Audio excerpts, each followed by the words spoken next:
Well, hello and welcome to Working Lunch, the Slow Chambers weekly series where we talk with our community leaders to get to know the person behind the position and the interesting things they're working on.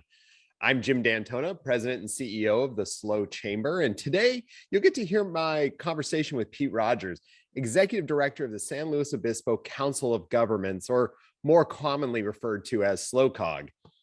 The organization, made up of 7 cities in the county of San Luis Obispo, connects our communities by allocating federal and state funds, planning for the future, and facilitating the collaboration of all levels of government toward a common goal to improve the quality of life in San Luis Obispo County. Drawing from his experience in environmental planning, development work, transportation programming, and regional planning, Pete has been advocating for more livable, walkable communities, enhanced mobility, and improved quality of life in our region since 1986. I'm so looking forward to learning more about Pete's background, diving into some timely opportunities and challenges facing our region, and getting his take on the future of transportation. Pete, thank you so much for being here. Thank you, Jim. Happy to be here. Such pleasure. As we sit down to lunch, first and foremost, where are you zooming in, floating in from today? Well, for some of the old time San Luis Obispo people, I'm in the old Farm Boy restaurant building where Bank of America used to be. So we're right downtown San Luis Obispo. Fabulous. Well, take me through kind of your background and what initially drew you to SLOW and to SLOCOG. Well, thanks a lot. I'm really honored to be here. I'll try and keep it stimulating since everybody's, having lunch. I do think transportation is something easy to talk about. Everybody does have a transportation story. If I said I was a physicist, we probably wouldn't have too much to talk about. It'd go dry pretty quickly. But I came to San Luis Obispo to go to Cal Poly 40 years ago. And for the most part, have been in town with the exception of about 4 years when I was a Peace Corps volunteer in both Haiti for a couple of years and Costa Rica for a couple of years. But I had an opportunity to come back to San Luis Obispo to write the environmental document for our regional transportation plan. And that led to just gradually moving up through the SLOCOG world over the last 30 years. Was there a particular reason you went to the public service part? Well, I think, as young Cal Poly grads, everybody's aspirational and everybody wants to change the world and do some good in the world. And so I think public service was my calling. That's why I went to Peace Corps to work in reforestation and try and, stem the tide of deforestation and just make the world a better place. So I think that's probably my story, make the world a better place. Well, before we get too far in, I wanted to take a minute for some background on SLOCOG. Maybe you can share some of the history of the organization and, maybe its formation throughout. Okay. Yeah, probably the best way to talk about SLOCOG is the top down, because there are federal and state requirements for agencies like ours. And we have a number of different designations. One of them you hear is a COG, a Council of Governments, and a Regional Transportation Planning Agency, and an MPO, which is a Metropolitan Planning Organization, and some census-related things, and some highway safety call boxes and freeway service patrol things. But regional councils were developed in the late 60s and early 70s. And the regional councils are different all over the country.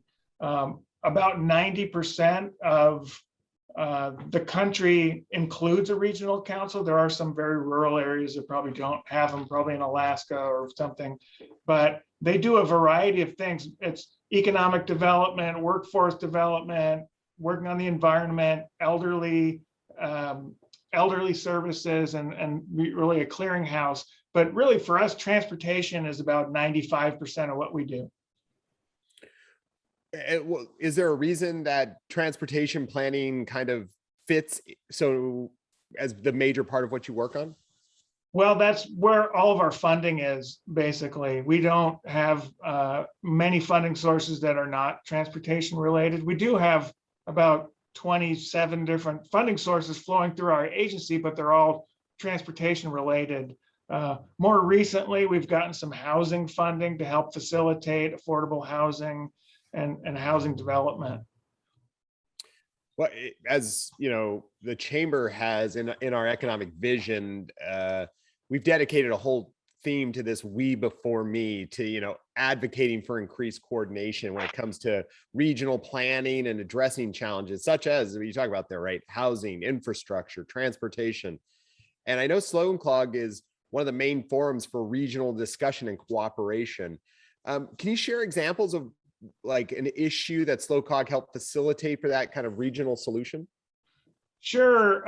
One that comes to mind, well, basically we are multimodal funding partners on bikeway projects, roadway projects with Caltrans, highway projects, rail service projects. But, a quick example of coming to a regional consensus was what's called the Regional Housing Needs Assessment and Allocation. They call it RHNA. I'm trying to stay out of acronyms.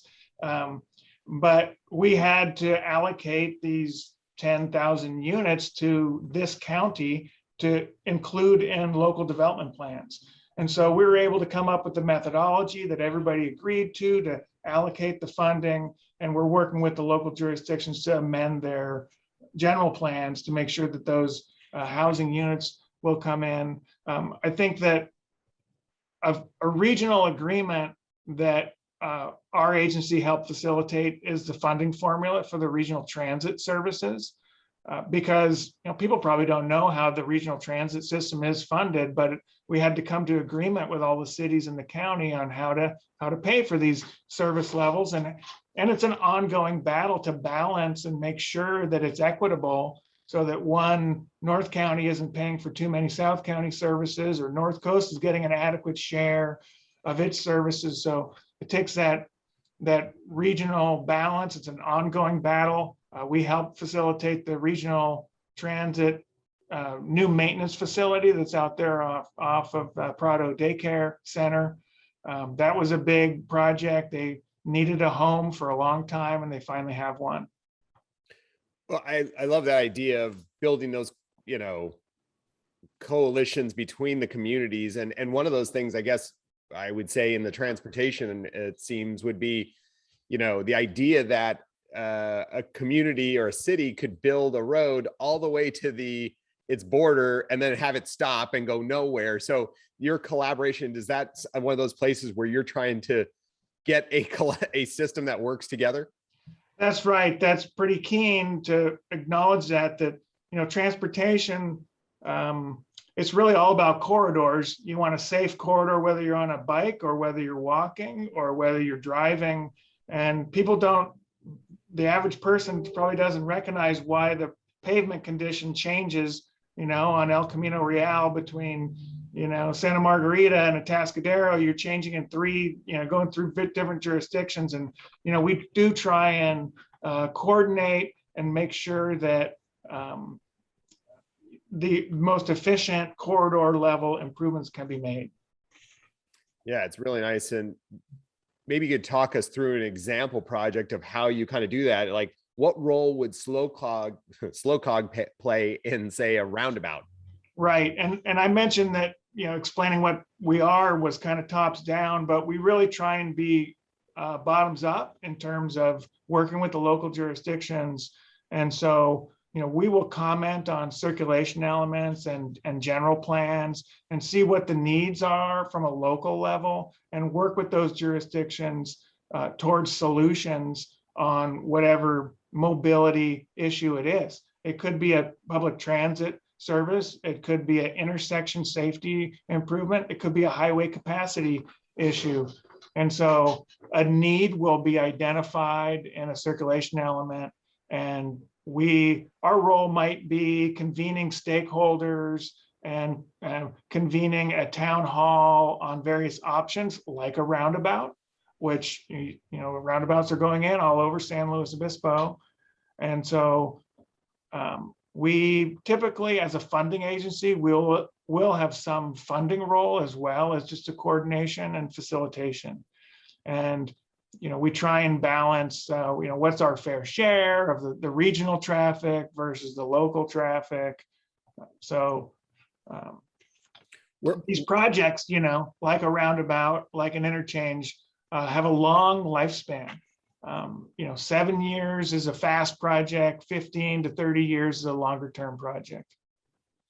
Well, were you a part of the Morro Bay roundabout that's right on that like Main Street, Quintana Road area? Yes, I was involved in that project. It was vehemently contested at the local level that it wasn't going to work. It wasn't going to work, but all the engineers and the science said that it should. It's got, I don't know, maybe 6 or 7 various entrance points. And, a month or 2 after it was installed, it was very well received.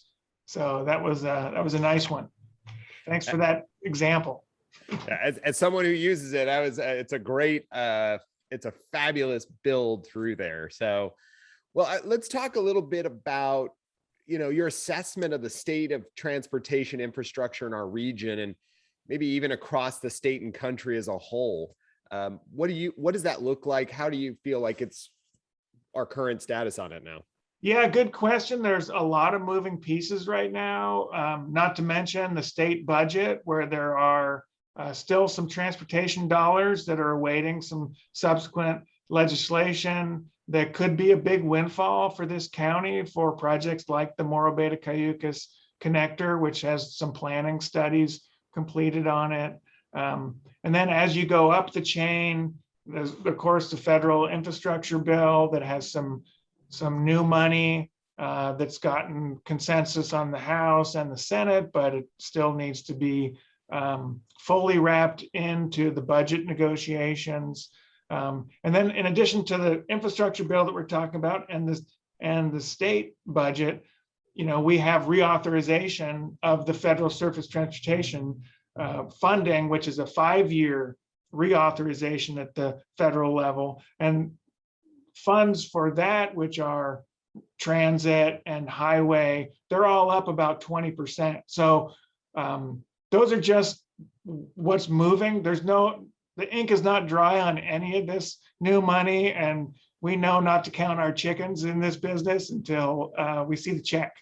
So, well, perfect segue into another a question I had, which was obviously from the chamber side, we were a big supporter of Measure J in 2016, which failed by just a few votes.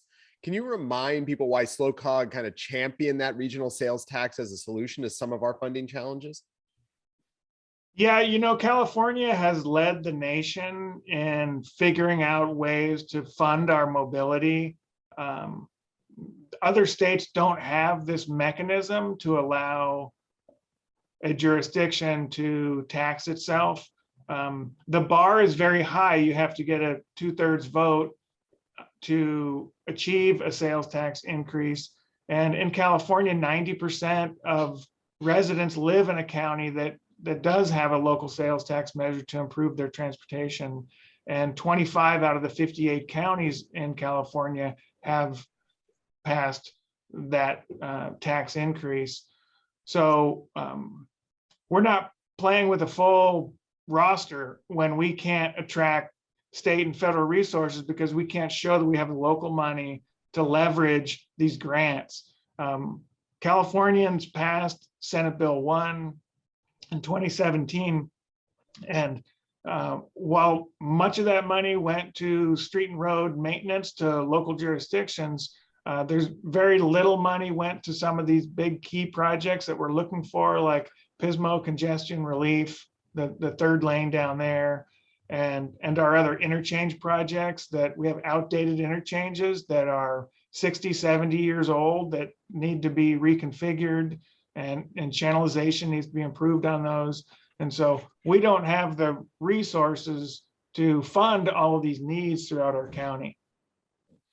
So when the state is looking for funding projects, they're actually looking for us to match their dollars or participate in some way, and that puts us at a disadvantage. Yeah, it puts us at a disadvantage because we only have some federal money and a small amount of state money, and all the other counties that we're competing against also have that money in addition to the sales tax money. So makes it difficult. So if we don't get those, will we ever get the projects? Do they ever turn up? Well, that's the business that we're in, is trying to increase and move all these projects along until they're shovel ready. It's unclear whether or not there's a pathway to a future consideration of a local sales tax measure. That'll be a decision as we move forward, probably in 2024. I don't think we have time for 2022 if that was a thought by anybody. Absolutely. One of the most important plans that SLOCOG produces is the Regional Transportation Plan. Can you talk a little bit about its purpose and the frequency of it? Yeah, this is really our playbook for how transportation in this county will develop over a 20-year time horizon. So we look at all of the needs and we look at all of the funding.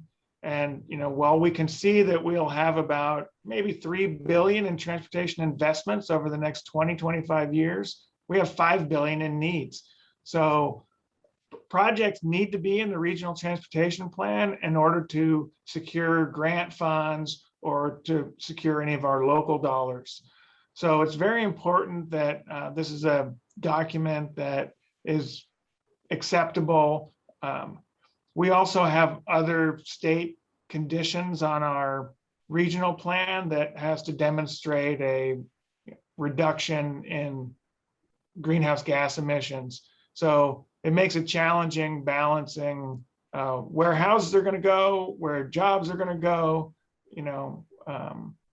so it's a work in progress. And I would encourage, anybody listening to, tap into our newsletter at slocog.org. We're happy to send you an electronic newsletter of the state of affairs with the regional transportation plan. There are some additional tools coming up on that website that you'll be able to chime in and raise projects that you believe should be in the regional transportation plan so they can be debated through our advisory committee structure and through our board. So those projects that get on the plan go through your board, or do they go through the county, cities that are doing it, or kind of a mix of all of that? Well, sort of a combination. Since we are bottoms up, so we would expect that those needs that are expressed, we would vet them with the local jurisdiction before putting them into the regional transportation plan. Right. You also have a suite of programs to show employers, right, the value of providing transportation options, customizing programs to meet a company's unique needs, and generally helping people have less miserable commutes. What drove the creation of those programs, and how or why should businesses take advantage of that? Yeah, you're right. Well, most people might not have heard of SLOCOG. More people have heard of ride sharing. And ride sharing is proven to be one of the biggest bang for the buck operations to help increase efficiency. Instead of putting more cars on the road, it's easier to put more butts in the seats. So that increases our efficiency. We've been in the transportation demand management business for probably 40 years. With van pool programs and carpool matching programs, and getting people where they need to go to be their mobility advocates. We have a couple of programs that people can access if you're a veteran, to make sure you can get transportation to healthcare services. If you're a senior and you need to get to a doctor's appointment, there are some great programs like Ride On out there that'll help you. We're more of an umbrella agency that will steer you to the right vendor through our Know How to Go program, and 511, which is all sorts of traveler needs information on SLO 511. We were the first rural county to get into the 511 business, which is the nationwide traveler information 3-digit number. Well, leaving the tactical for a moment, I'd love to get, your take on the future of transportation in general. You have, all this experience already, but would love to see where you think we will be getting, or how we will be getting around maybe 15 to 20 years from now. Well, good question. I think Marty McFly just went by on his hoverboard, because I think those are already here, right? You can see those. With the electric skateboards now too. Who knows? I mean, autonomous vehicles are obviously part of the future. I think most transportation planners are a little bit wary about what that's going to do to congestion levels and parking levels if a car is trolling around waiting to serve you. But there may be some advantages if people don't have to own a car, because transportation is the second highest expense of a household after your actual house. Transportation is the next biggest financial burden on an individual. So if you don't have to own a car, and mobility is a service to you, then maybe it will be economic positive. Other projections, it's really, we try not to have a crystal ball that we think is so determined, because even just 5 or 7 years ago, in terms of intelligent vehicle transportation systems, the thinking was it would be embedded in the pavement. And now we know that it's all going to be a mobile device of whatever kind. So what do you think about the future? Did I miss something? Well, I was going to ask, coming out of Southern California and being part of a Metrolink system, do you see even in the near future or down the road where we're using the train right-of-ways for locally connecting, whether it's Santa Maria to Paso, Robles, any of those ideas? Well, very good timing for that question. We did just complete a rail feasibility study for a commuter rail system. It continues to be beyond the 20-year span of the regional transportation plan. The infrastructure costs and the rolling stock costs and the low recovery ratio of operating a service, it's beyond our reach. That being said, rail service is going to be booming. We finally do have our one round trip back on Losan after COVID, and we're expecting our second round trip to be resumed later this fall for Southern California. And we're very hopeful in 2022, we will get a third Pacific Surfliner frequency to and from the south. Now, the obvious gap is additional services north, and we've been working for a long time on trying to get better connectivity north. The Amtrak basic system, Coast Starlight, doesn't really meet all of everybody's needs, and it's regularly on-time performance is very poor. So I'm hopeful that in the next 3 to 7 years, we'll have round trips out of San Luis Obispo to and from the north that could be timed with southbound trains, and San Luis Obispo may be a cross-platform transfer. For the through services seem to be very difficult to achieve. We seem to be an endpoint destination on the rail system. Thinking a little bit about some of that future too, we seem to be in a perfect spot for electric vehicles. Is there anything going on around that? The idea of plug-in stations are becoming like the hub of California for plug-in vehicles and electrics?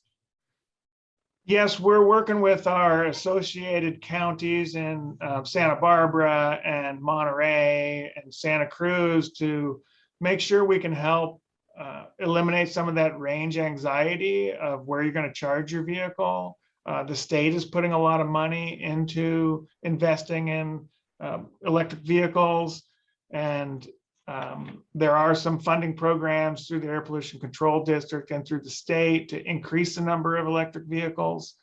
So that's definitely that, as well as broadband, I think, are some real growth areas to, eliminate the need to drive.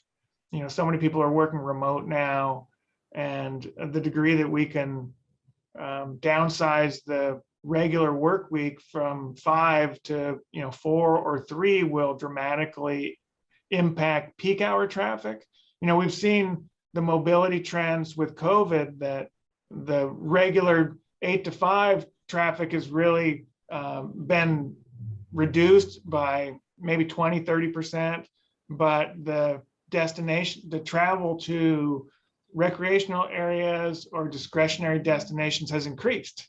So the congested hotspots have moved around a little bit, but you can always count on that 5 o'clock on Friday congestion, no matter what. You just talked about COVID, and when you look at the past 18 months, are there any challenges or unexpected experiences that really stand out in your memory, or maybe moments you were particularly proud of? Well, I think as an agency, we pivoted pretty quickly to remote work, and we didn't lose a step. We're in a programming cycle now where we're determining where $30 million of new transportation investment is going to go.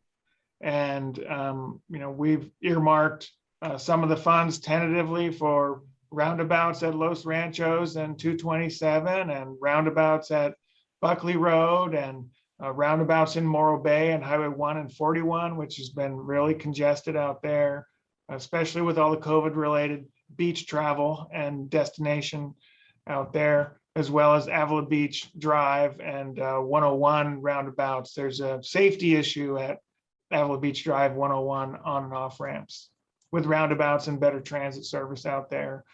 So yes, COVID has been a challenge. We've tried to be a good resource for state-of-the-art policies on telecommute, and to be as flexible as possible with employees.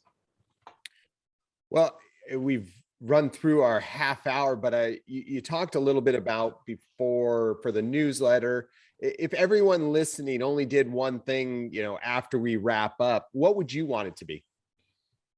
Well, I think one of the assets we have is this Know How to Go program for San Luis Obispo. There's increasing traffic congestion in this county, and you don't want to be surprised by congestion. So, dial 511 or look on rideshare.org. You can get traveler information. And it's not just about, maybe, 90-80% of our travel is with vehicles between cities. This is a resource for all different types of travel. We have people here that will do personalized trip planning with people to learn a strategy on how to get from point A to point B. And we can give you a number of options, whether you take the bus, whether you ride your bike, whether you take a car, whether you get a shuttle to pick you up. We can run through all those options with you. So we're here to help. We're here to help the region. We will definitely add into the chat here the link to the newsletter sign up for folks, but sounds like really great information as you're a commuter or doing other transportation around the area of connecting through that 511. So really appreciate that. So we always end our conversation with our guests with one final question. What are you looking forward to this weekend? Well, since I took advantage of that Alaska flight to San Diego last weekend, I'm looking forward to a nice, relaxing weekend in San Luis Obispo, the farmer's market down at Madonna Plaza, and, get out to the beach and jump in the ocean at Port San Luis with the dogs. So thanks for the time. Yeah, that sounds like a good weekend, and a great point on the Alaska flights to San Diego. Quick turnaround, easy flight, 49, like can't beat that. And that's another great tip for our listeners. So yeah. Pete, thanks so much for joining us today and sharing the information, what's happening in SLOCOG and how people can get involved. We really appreciate it. Thank you. For the rest of you, thank you so much for eating lunch with us. If you have thoughts or questions for Pete and the SLOCOG team, go ahead and enter them into the chat. When the SLOCOG team has a few moments, they'll be able to come back and provide some answers. We hope you have a wonderful weekend. We won't have a show next Friday due to the Labor Day holiday, so have a great Labor Day weekend, and we'll see you on September 10th for our next program. Stay healthy and safe out there. We'll talk to you soon. Bye-bye.